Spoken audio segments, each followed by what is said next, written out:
I've had a hell of a lot to deal with. Do you know what it's like sitting somewhere, knowing that you called for calm, knowing that you held a totally peaceful rally twice in a row, knowing that you haven't instigated violence or attacks against mosques, but watching as the entire world's media say you have? There's no evidence to it. They resurrected a dead organisation of the English Defence League that hasn't been around for a decade, and they told the entire British Muslim community they're all about misinformation. The British government and its politicians and police forces told the whole Muslim community of the UK that the English Defence League was coming to attack their mosques. No.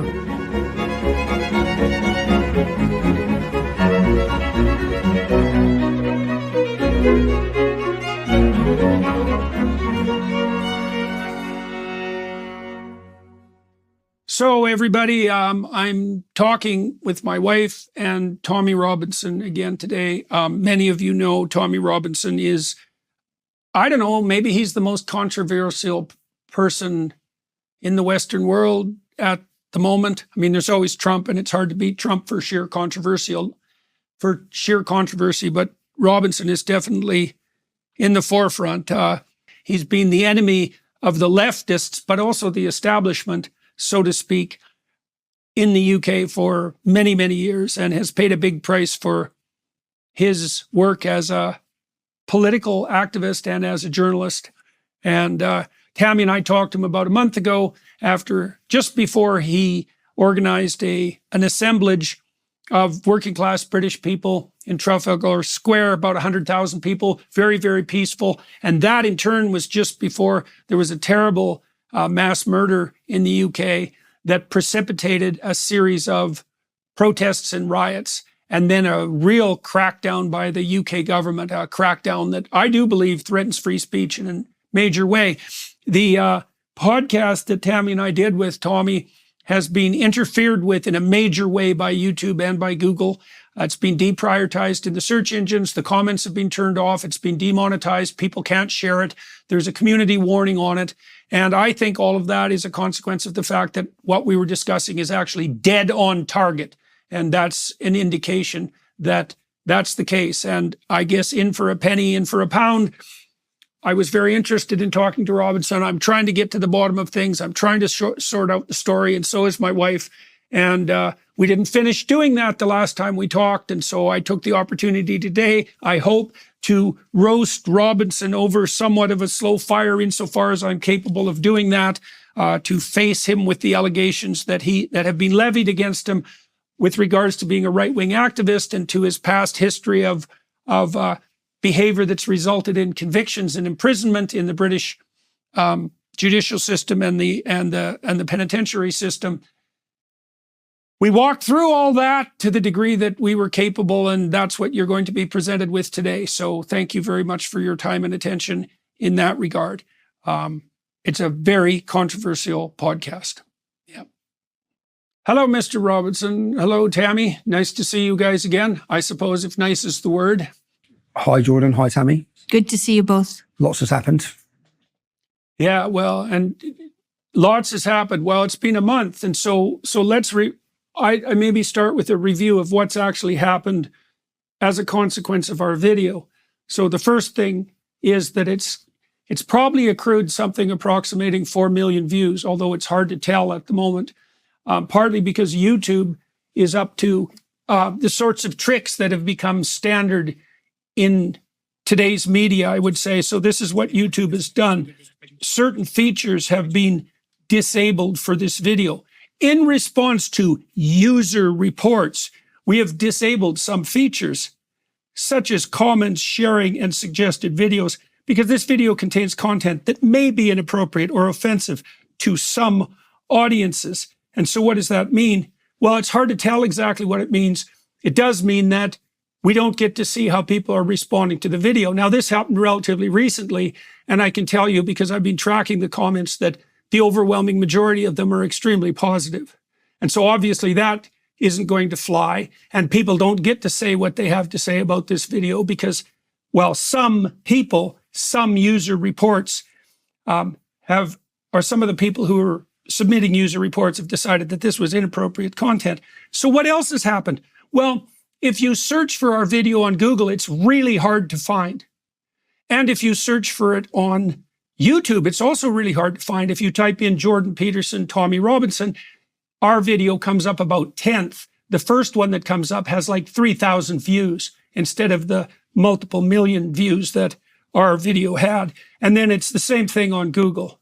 And so we've had our behind the scenes people at YouTube investigating, and, you know, the scuttlebutt, and who the hell knows if this is true, is that, you know, YouTube is bowing to external pressure, and some of that submitted, well, by the powers that be in the UK. And so the reason I'm highlighting this is because from a personal perspective, it's really, really annoying.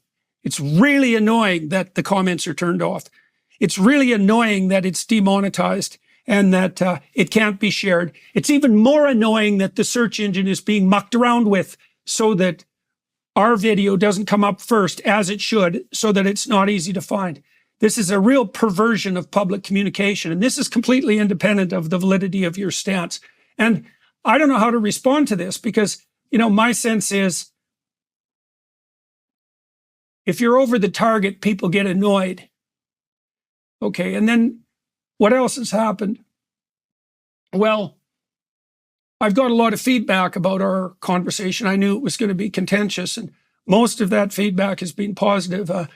People, reasonable people, I suppose, thought I should have raked you over the coals more.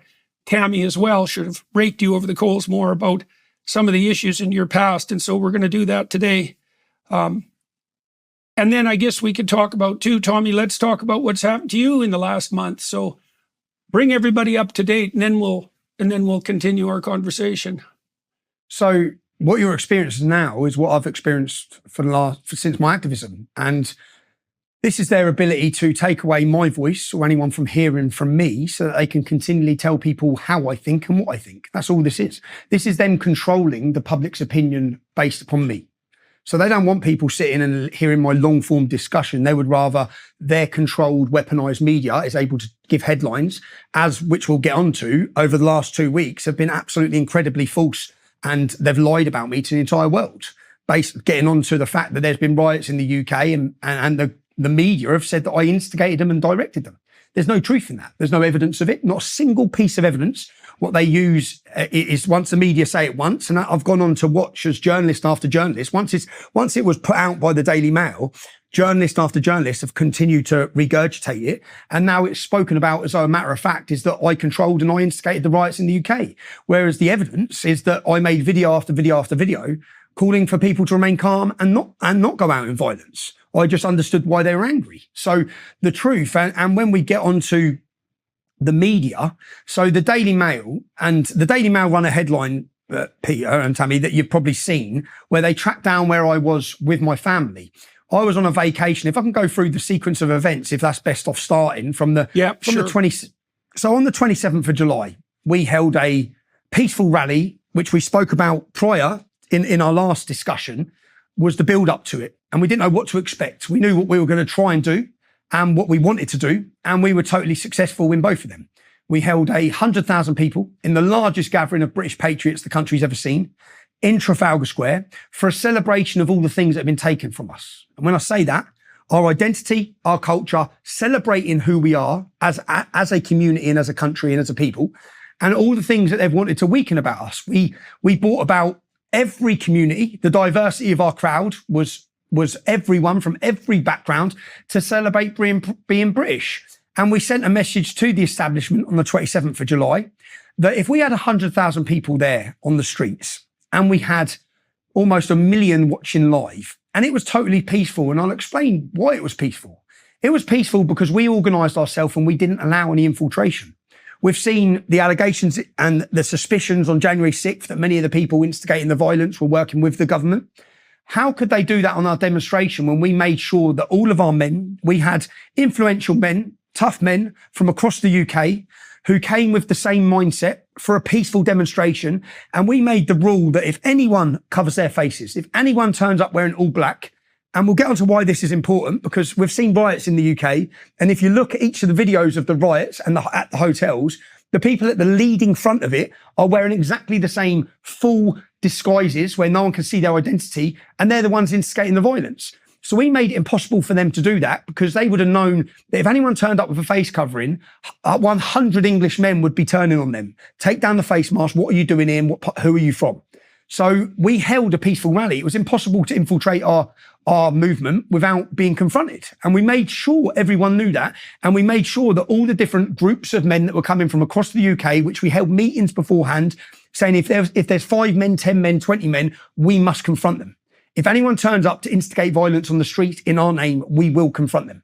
And the security services, which I'm sorry, but it's the security services who have instigated violence in many demonstrations. In fact, if your people want to Google special demonstration squad, as you're watching this video, you'll see secretive organisations in the UK that are from the government, which infiltrate demonstration movements to instigate a narrative that they want.